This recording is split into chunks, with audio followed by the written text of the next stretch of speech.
little bit about my background. So I'm a qualified lawyer. I worked as a lawyer for 2 years in family law, and then worked for a charity called Clan Child Law, who represent the children and young people who are going through the children's hearing process. And then I became a reporter in Livingston, worked there for a year, and then have worked in the Scottish borders for a year. So I've done 2 years of children's reporting. Does anyone actually have any idea what a children's reporter does? No? Has anyone even kind of heard of a children's reporter before? Yeah, heard of it, but not really sure what. I wouldn't want. Can you guess? Okay. Now that's pretty common. A lot of people don't really know what the children's reporter does. So, how do I get this to work? Yeah. So today I just kind of wanted to give you an overview of the children's hearing system and what the role of the reporter is. Without a basic understanding of the processes and roles within the children's hearing system. That's what we're going to look at today. So I just want to kind of talk about how it all started.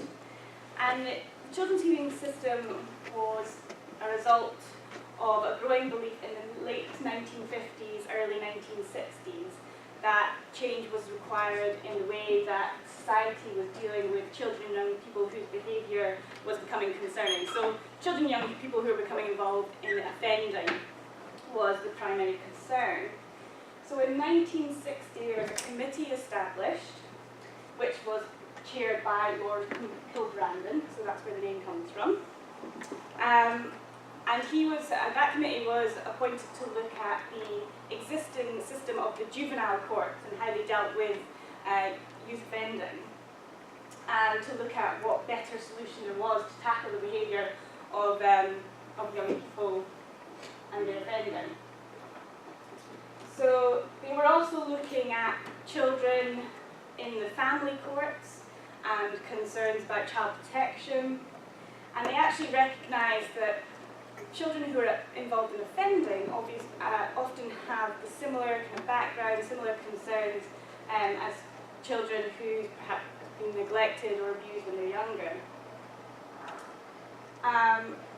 So the committee concluded that it was better to look at children in the round and address their needs alongside their deeds. So looking at their behaviour, but looking at also what they need to address their behaviour. So it's more of not looking at how to punish them, but how are we best to address their needs and make things better for them. And they concluded that the criminal courts was definitely not the right place to deal with youth offending. They wanted to move away from the courts completely, and that's why they set up the children's hearing system. So the idea was that it was to make it a less formal setting that children and families could engage with, and everyone could be involved in the discussion about the child's behaviour and how they can address that, what supports can be put in place to address the offending behaviour, etc. So the Kilbrandon Committee prepared the Kilbrandon Report, and that was in 1964. And that is the most significant and one of the most long-lasting and influential reports that has ever been produced, because we still rely on it today, even though it's 2018, we're still going back to 1964, so it's quite a long period. And that report concluded that children and young people who offended also tended to have concerns about their welfare and to require care and protection. So that's what I was saying, you're looking at all the children together who are involved in perhaps offending, but also require care and protection. So it wasn't just kind of beating them with a stick, it was looking at what drives that behaviour as well. And absolutely, it was looking about what was the reasons for that behaviour and how can they address that, how can they address their needs, what supports can be put in place, rather than just giving them some sort of punishment or fine or whatever. It was looking behind that. And the idea was that all children be dealt with in the same system, whether they'd been offending or whether it was the concerns that they were being neglected or concerns that they had been abused. All children should be dealt with under the same system. And that was actually, that's quite a radical recommendation at the time. And to this day, it's still one of the only systems that deal with both offending children and children in need of care and protection under the one system. So that committee proposed the creation of a tribunal-based system of panel members drawn from the local community. So you might have heard of panel members before, sometimes hear the advert on the radio, or I think we have a TV advert as well. And the idea is that they're drawing in volunteers, panel members are not paid, volunteers from the community to sit on the children's hearing systems and to engage with the families and the children and to look at what supports are going to be needed for the particular child concerned. So once they had prepared the report, they then needed to put it into a legal framework, the law, and that was the first act that they came up with, which was Social Work Scotland Act in 1968. That's no longer the act now, but that was the original act, and that began in 1971. And so that totally replaced the juvenile court system and took total responsibility for all children who had been involved in any offending. We then moved on to, you probably heard the Children's Scotland Act 1995. But again, that's now outdated as well, and we now have the Children's Hearing Scotland Act 2011, and that's the act that we use mostly. Children's Scotland Act 1995 is still relevant for some parts, but we primarily use the 2011 Act. So what was replacing The Social Work Scotland So Act. the Social Work Scotland Act 1968, that came into effect in 1971. So previous to that act in 1968, because it's called Social Work Scotland Act, Yeah. and obviously you're talking specifically about children, youngsters. Yeah. But was that the first Social Work Act? No, I don't think that was the first Social Work Act, but that was what introduced the children's hearing system, Right. and it was part of that act. Okay. So some distinctive features about the system. So this is the first point, is probably the most key point, which is the child at the centre and their welfare and best interests are paramount.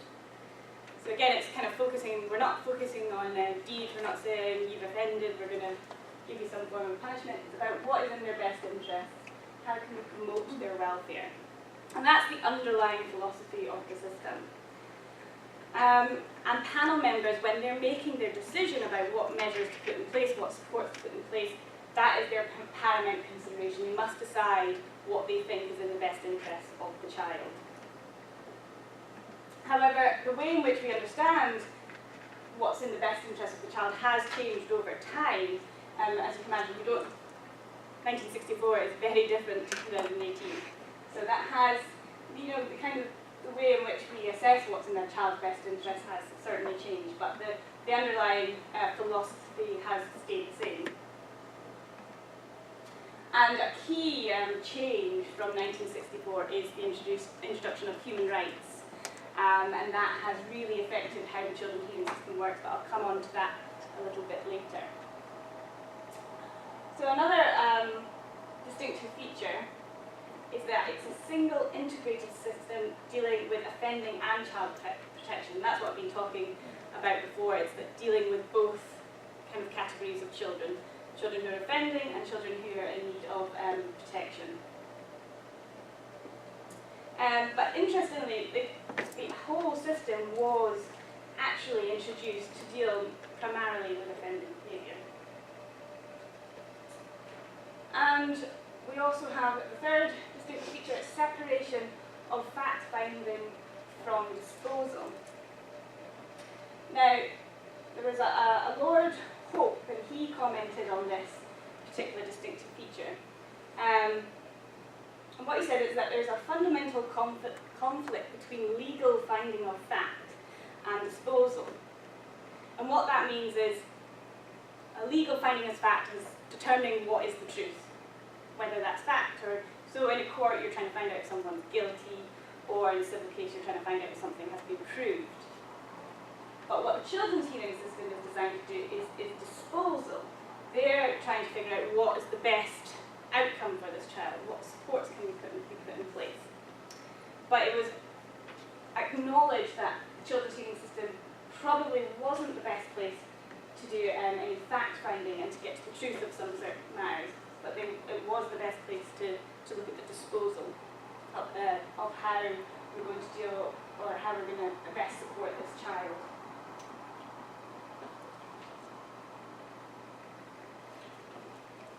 Does that suggest then, this is maybe a stupid question coming up, if it is, I'll leave this bit for the tape.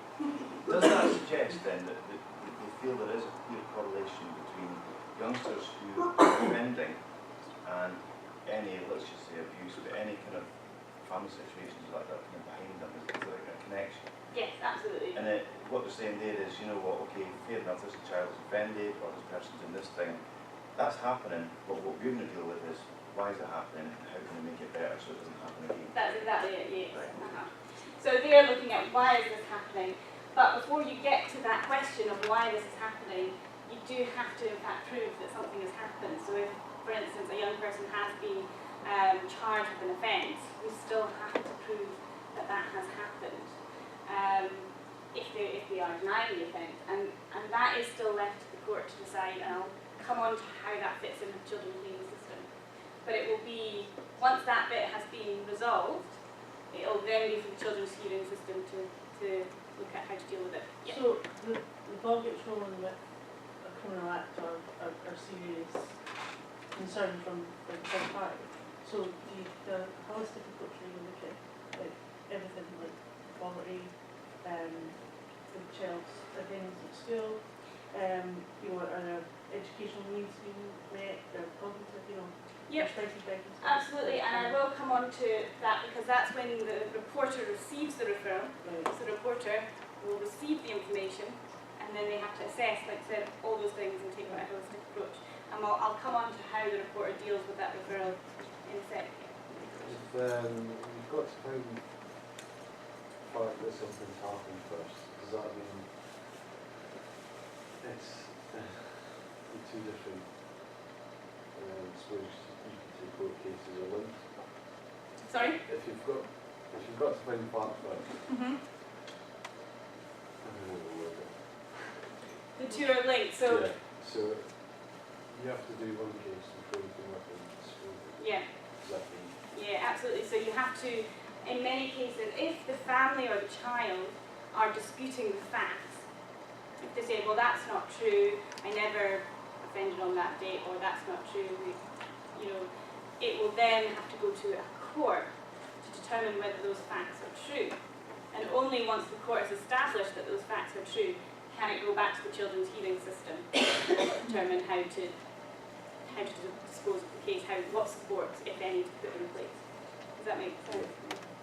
What if I like the court then takes the emotion, does that mean that the child doesn't get That is the that's end it of the then? matter. Yeah. Can you not put like an asterisk on it, like, okay, if this child's been found lawfully not guilty or not proven, but we do have a cause for concern here. I mean, so it's a prevention rather than a cure.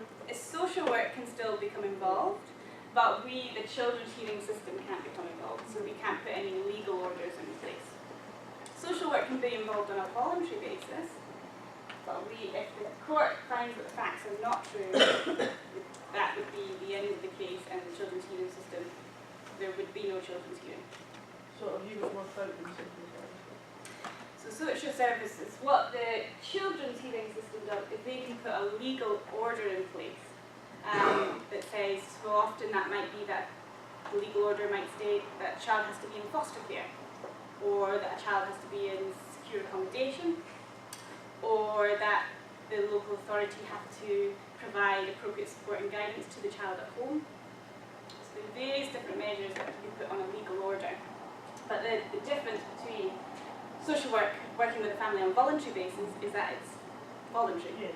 whereas this is legal, and what it means is that the family have to engage with social work, and social work have to implement the order. They have to make sure the child is in foster care or whatever the measures are. So like social work, I'd imagine that you avoid removing children from the home like. Well, yeah, absolutely. That's the last year when it's completely necessary. And that kind of leads me on to that next bit, which is intervention only when necessary and justifiable. So we have to say, because we are the state, because we're interfering with families essentially, whatever measure we are, putting in place, we are interfering with family rights. We have to only do it when we think it's necessary, and we must have a very good reason for doing it. What was what are the main reasons of a child that can Well, we'll come on to that, I think, and we'll come on to the grounds, and that kind of covers that point.